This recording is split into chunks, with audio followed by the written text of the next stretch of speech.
मैं डॉक्टर अमित भटनागर पंतनगर कृषि विश्वविद्यालय में प्रोफेसर के पद पर कार्यरत हूँ और मेरा ये प्रयास है कि जो अनुसंधान कार्य हैं वो किसानों तक पहुँचे ताकि उसका लाभ वो खेती में ले सकें। आज जो मैं बात करना चाहता हूँ वो ये है कि हमारी जो मिट्टी है खेत की, उसका सबसे बड़ा नुकसान कैसे होता है। देखिए, जो हमारा खेत है जिसमें हम खेती कर रहे हैं, जिसमें हम फसल उगा रहे हैं, वो जो मिट्टी है ऊपर की 15 सेंटीमीटर की मिट्टी या हम कहें 8-10 इंच तक की मिट्टी ही जो है वो फर्टाइल होती है, प्रोडक्टिव होती है, जिसमें सबसे ज़्यादा पोषक तत्व होते हैं। उससे नीचे की मिट्टी जो होती है 20-25 सेंटीमीटर से नीचे की जो मिट्टी होती है, उतनी प्रोडक्टिव नहीं होती। तो सामान्यतः हम 6 से 8 इंच की मिट्टी को ही प्रोडक्टिव मानते हैं, क्योंकि इसी में सबसे ज़्यादा न्यूट्रिएंट होते हैं, जैविक पदार्थ इसी में होते हैं। और ये मिट्टी का धीरे-धीरे अपने खेत से निकलती रहती है और इसका हमें पता भी नहीं चलता और कुछ सालों बाद 10, 15, 20 सालों बाद इसकी प्रोडक्टिविटी कम हो जाती है और इसका हमको अंदाज भी नहीं लग पाता कि हमारे खेत की मिट्टी कब बह के चली गई। आज मैं इसी बात पे चर्चा करूँगा कि ये जो मिट्टी बहती है जिसे हम मृदा अपरदन कहते हैं, इसका सबसे बड़ा कारण क्या है और इसको हम कैसे रोक सकते हैं। जैसे मैंने आपको बताया कि टॉप के ऊपर की जो 6 से 8 इंच की मिट्टी है, 15 से 20 सेंटीमीटर तक की मिट्टी ही सबसे फर्टाइल होती है। अब आप यहाँ 2 तरह से आप देख सकते हैं, एक ये देखिए हमने मेड़ बना रखी है, जिसके ऊपर जरा सी भी घास नहीं है और जरा सी ही करते ही देखिए सारी मिट्टी जो है गिर जा रही है नीचे। और एक आप यहाँ देखिए ये घास हो रही है और ये मिट्टी पे है, मिट्टी को बांधे हुए है। अब देखिए तीसरा आप ये देखिए जो फसल है, ये फसल के अंदर की मिट्टी भी जो है, जो खेत की मिट्टी फसल की जड़ों से बंधी हुई है। अब हम 3 तरह से देख रहे हैं अपने खेत को, एक जहाँ हमारी फसल हो रही है, दूसरी जहाँ हमने बिल्कुल मेड़ बना दी और जरा सी भी उसके ऊपर घास सी रखी है। तीसरा जहाँ हमने बुआई तो नहीं की है, जो हमारा खेत छूट गया है, लेकिन हमने थोड़े वहाँ खरपतवार रखे हुए हैं, बिल्कुल इनको साफ नहीं किया है।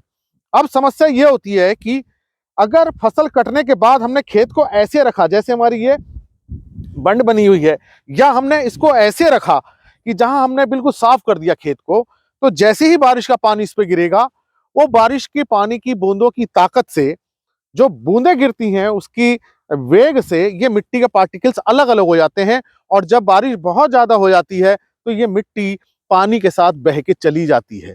ये सबसे बड़ा मृदा अपरदन का कारण होता है कि पानी के साथ बह के जाना। अब ये पानी के साथ इसलिए बह रही है क्योंकि सीधे पानी की बूंदें मिट्टी के कणों पर टकरा रही हैं। अभी ये फसल है तो पानी की बूंदें जो गिरेंगी, बारिश की जो बूंदें गिरेंगी इस फसल पे गिरेंगी और जो उसकी सीधे मिट्टी से नहीं टकराएंगी और कण उसके नहीं टूटेंगे और जो पानी बहेगा इस फसल से ही बहेगा, इसमें टकराएगा पानी, उसका वेग कम हो जाएगा।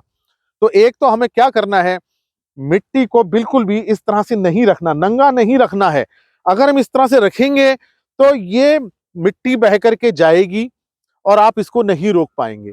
तो आप अपने खेत में अगर जब फसल नहीं है, फसल कट चुकी है, ये गेहूं जो है पीछे लगा है, अप्रैल में कट जाएगा, उसके बाद जो हम जून या जुलाई में कोई अगली फसल बोएंगे, धान बोएंगे, मक्का बोएंगे, सोयाबीन बोएंगे, कुछ भी बोएंगे हम, तब तक हमको बिल्कुल ऐसा थोड़ा सा खरपतवार इसके ऊपर बने रहे, उस पर एक थोड़ी सी परत खरपतवार की बनी रहे ताकि वो मिट्टी को बांधे रखे, उसका प्रयोग करना है। या इन्हीं फसल अवशेषों के उसके ऊपर हमें रख देना है। अगर हम मान लीजिए इसका भूसा बना लेते हैं, फसल अवशेष नहीं है, तो आप घास को थोड़ा सा बने रहने दीजिए जैसे हमने इस खेत में कर रखा है। और अगर आप उस फसल अवशेष को प्रयोग नहीं करते हैं पशु चारे में, तो आप इसके ऊपर उसको पड़े रहने दीजिए, घास जो काटते हैं वो भी खेत पे पड़े रहने दीजिए ताकि मिट्टी ना बहे। दूसरा, मिट्टी बहती है हवा के कारण, तो वो हल्की, अगर बिल्कुल मिट्टी खुली हुई है तो हवा के साथ भी उड़ जाएगी, धूल की जिसे आंधी कहते हैं, वो धूल जो है मिट्टी ही उड़ के चलती है। तो लेकिन जो सबसे बड़ा कारण वो पानी के साथ है, दूसरा कारण हवा के साथ है, वो तभी होता है जो हमारा खेत मिट्टी नंगी रहती है। तो आपको इसको ऐसा नहीं करना है। और दूसरा, जैसे हमने आपने देखा कि ये मेड़ बनी हुई है, देखिए चारों तरफ आप देखेंगे हमने खेत के चारों तरफ मेड़ बना रखी है, बड़ी मेड़ बना रखी है। ये इसलिए हमने बना रखी है कि जो बारिश का पानी आए, मिट्टी बहे तो इसी के अंदर रहे और इससे बाहर, खेत से बाहर ना जाए।